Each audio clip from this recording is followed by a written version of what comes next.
Title है वो है यूएनएससी में भारत को वीटो पावर देने पर चीन ने दी मंजूरी, लेकिन रूस ने रखी कोई शर्त। तो भाई चीन अब मानता हुआ नजर आ रहा है, लेकिन गंगा उल्टी कैसी बही? नहीं, लेकिन पहले सारा सीन जानते हैं भाई, तब पता लगेगा। मतलब बदलाव पे की मंजूरी दे रहे हैं सारे, लेकिन रूस ने कोई शर्त रख दी है बदलाव होने पर। क्या हुआ है सारा कुछ जानेंगे, काउंट करते हैं। दोस्तों, आखिरकार यूनाइटेड नेशन के अंदर भारतीय विदेश मंत्री, रूस के विदेश मंत्री और चीन के विदेश मंत्री यानी कि इन तीनों का ही इंतजार था कि सुरक्षा परिषद में बदलाव को लेकर क्या कुछ कहेंगे, और इन तीनों की स्पीच यूनाइटेड नेशन के अंदर कल हुई। एक एक करके डिटेल में समझेंगे कि क्या कुछ तीनों देशों के विदेश मंत्रियों ने कहा और यूएन में बदलाव को लेकर क्या कुछ मांगे की गई। काफी इंटरेस्टिंग वीडियो होने वाली है, इसीलिए वीडियो को अंत तक जरूर देखिएगा। साथ ही अगर आपको डिफेंस और फॉरेन पॉलिसी में इंटरेस्ट है तो हमारे चैनल इनसाइट नॉलेज को सब्सक्राइब करके बेल नोटिफिकेशन को जरूर दबा लें, जिससे हमारी डेली ऐसी वीडियो आप तक सबसे पहले पहुंच सके। तो चलिए शुरू करते हैं इस वीडियो को।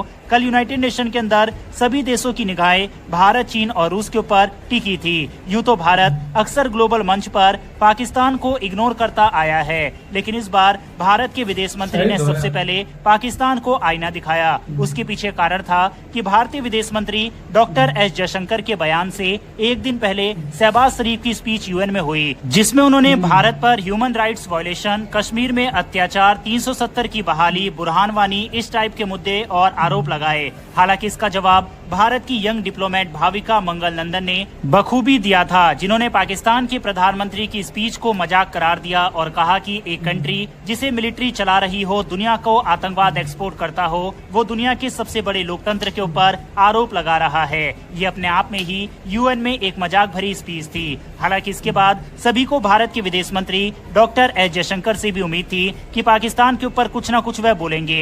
अक्सर भारत पाकिस्तान को यूएन वगैरह में इग्नोर ही करता है, लेकिन इस बार भारतीय विदेश मंत्री ने अपनी स्पीच में पाकिस्तान को ब्रूटल रिप्लाई दिया। बीती रात भारत के विदेश मंत्री एस जयशंकर ने पाकिस्तान को बकायदा उसका नाम लेकर चेतावनी देते हुए कहा, सीमा पार आतंकवाद यानी कि क्रॉस बॉर्डर टेररिज्म की नीति कामयाब नहीं होगी और हर हरकत का गंभीर परिणाम भुगतना पड़ेगा। यानी कि साफ शब्दों में भारतीय विदेश मंत्री ने कहा कि अगर पाकिस्तान आतंकवादी गतिविधियों को नहीं रोकता तो भारत काउंटर अटैक करने से पीछे नहीं हटेगा, जो कि हमने 2 बार हाल ही में करके भी दिखाया है।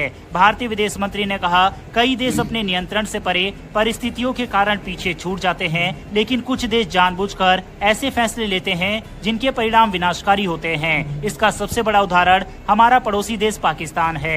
इतना ही नहीं, उन्होंने आगे कहा कि आज पाकिस्तान की जीडीपी कट्टरता और आतंकवाद को एक्सपोर्ट के रूप में नापी जाती है, और ऐसा तब होता है जब आप अपने लोगों के मन में कट्टरता भर देते हैं। इतना ही नहीं, उन्होंने आगे कहा कि आज हम देख रहे हैं कि दूसरों पर जो मुसीबत लाने की कोशिशें उसने की है, वह उसके अपने समाज को निगल रही है। वो दुनिया को दोष नहीं दे सकते, ये केवल कर्म है जिसे वह भुगत रहे हैं। ये पाकिस्तान के लिए काफी कड़ा जवाब था और इस जवाब का रिएक्शन देखने लायक था। पाकिस्तान के प्रतिनिधि वहां पर डेस्क पर छुपते हुए, या हो सकता है कि भारतीय विदेश मंत्री की इंग्लिश के कुछ शब्द ना समझ आए हो तो डिक्शनरी में देख रहे हो। बहरहाल भारतीय विदेश मंत्री के भाषण के तुरंत बाद रूस के विदेश मंत्री सर्गेई लेवरोव की स्पीच हुई, और इसमें सभी भारतीयों को उम्मीद थी कि जिस तरह से फ्रांस, पुर्तगाल, भूटान, ब्रिटेन, अमेरिका जैसे देशों ने भारत की स्थायी सदस्यता का समर्थन किया, रूस भी यूनाइटेड नेशन के मंच पर खड़ा होकर भारत की स्थायी सदस्यता का समर्थन करेगा। और रूस के विदेश मंत्री ने निराश भी नहीं किया, लेकिन इसके साथ ही उन्होंने एक ट्विस्ट यूनाइटेड नेशन के अंदर चेंज को लेकर डाल दिया। रूस के विदेश मंत्री की तरफ से ये कहा गया कि हम यूनाइटेड नेशन के अंदर बदलाव की मांग करते हैं, साथ ही यूनाइटेड नेशन के अंदर ऑलरेडी वेस्टर्न देश की भागीदारी ज्यादा है, इसीलिए परमानेंट सदस्यता वेस्टर्न देश को नहीं मिलनी चाहिए, क्योंकि ऑलरेडी अमेरिका, फ्रांस और ब्रिटेन इसमें शामिल है। हम यूनाइटेड नेशन के अंदर बदलाव चाहते हैं और भारत और ब्राजील की स्थायी सदस्यता का समर्थन करते हैं। ये स्टेटमेंट रूस के विदेश मंत्री की तरफ से दिया गया। वहीं इस स्टेटमेंट से पता लगता है कि यूनाइटेड नेशन के अंदर चेंज इतना आसान नहीं रहने वाला, क्योंकि कुछ देश किसी को चाहते हैं तो कुछ देश किसी को पसंद करते हैं, और जब तक पांचों देश राजी नहीं होंगे तब तक यूनाइटेड नेशन के अंदर बदलाव नहीं हो सकते। हालांकि यूनाइटेड नेशन के अंदर मौजूद 5 में से 4 परमानेंट सदस्य देश यूनाइटेड नेशन के मंच पर खड़े होकर भारत की स्थायी सदस्यता का समर्थन इस बार दे चुके थे, जिसमें रूस, फ्रांस, ब्रिटेन और अमेरिका शामिल है। अब सबकी निगाहें वैंग यी यानी कि चाइना के विदेश मंत्री पर टिकी थी कि क्या यूनाइटेड नेशन के अंदर चेंज को लेकर चीन समर्थन अपना देता है या फिर नहीं। और ऐसा देखा भी गया। चीन के विदेश मंत्री ने जब कहा यूनाइटेड नेशन के अंदर चेंज समय की मांग है और हम यूनाइटेड नेशन के अंदर बदलाव का समर्थन करते हैं। हालांकि जैसा हम सभी ने आशंका जताई थी कि चीन भारत का खुलकर समर्थन नहीं करेगा, ये हमें देखने को मिला। चीन ने अफ्रीका देशों को यूनाइटेड नेशन के अंदर प्रतिनिधित्व देने की मांग की। इसके साथ ही भारत का नाम तो वैंग यी ने नहीं लिया, लेकिन उन्होंने ये जरूर कहा कि डेवलपिंग नेशन और ग्लोबल साउथ की भागीदारी यूनाइटेड नेशन के अंदर होनी चाहिए, जिससे यूएन एक मजबूत संस्था बन सके। वही मैं आप सभी को रिकमेंड करूंगा कि आप यूएन के चैनल पर जाकर तीनों ही विदेश मंत्री की स्पीच सुन सकते हैं। तीनों के ही भाषण काफी ज्यादा अच्छे थे। बहरहाल इस वीडियो में इतना ही। अगर आपको इसी के साथ एक तरह से भाई मतलब चीन ने भी मंजूरी दी है, मतलब उसने कोई नहीं बोला, लेकिन ग्लोबल साउथ के लीडर इसको बोलते हैं ऑलरेडी। देखो मेरी हमेशा बात याद रखना है, जब भी यूएन में देखो, यूएन में पूरी दुनिया सुन रही होती है आपको। वो इधर ये नहीं बोल सकता जा करके इंडिया को ये दो, ये ना करो। जब टाइम आएगा ना तो सबसे पहले ये चाइना ही पीछे हटेगा।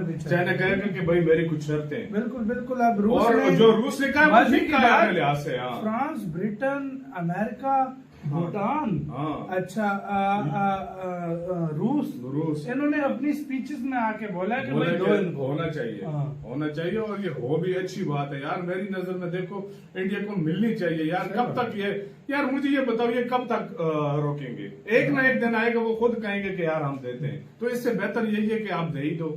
एक दिन ये भी आएगा, चाइना खुद कहेगा कि आओ भाई। बदलाव हुआ ना, बदलाव। मैं आपको सीधी सी बात बोल रहा हूँ, जिस दिन बदलाव हुआ सबसे पहला देश जिसको वीटो पावर मिलेगी वो भारत होगा। इसमें कोई शक नहीं। दुनिया में किसी से भी नहीं छुपा कि जिस दिन बदलाव हुआ सबसे पहले भारत को वीटो पावर मिलनी है। और मुझे जिस तरह बदलाव की बातें हो रही हैं, 1-2 साल है बस, मैं अभी से बोल रहा हूँ, सिर्फ 1-2 साल का समय है, भारत को मिल जाएगी वीटो पावर। 1 साल या 6 महीने मुझे तो लग रहा है। हाँ, अगर ये सिचुएशन अगली या तो यूएन काउंसिल तक देखो, जब भी कभी ये बातें होती थी ना रिफॉर्म्स की, एक कंट्री कहता था, एक नहीं कहता था। अभी यूएन के बाद में सारे आकर सारे बदलाव पे बात कर रहे हैं ना। एक आध कोई कंट्री होता तो बंदा कहता कि मुझे लग रहा है बदलाव होने वाला है। मुझे भी लग रहा है। बस चाइना पंगा न करे, बदलाव कल हो जाएगा।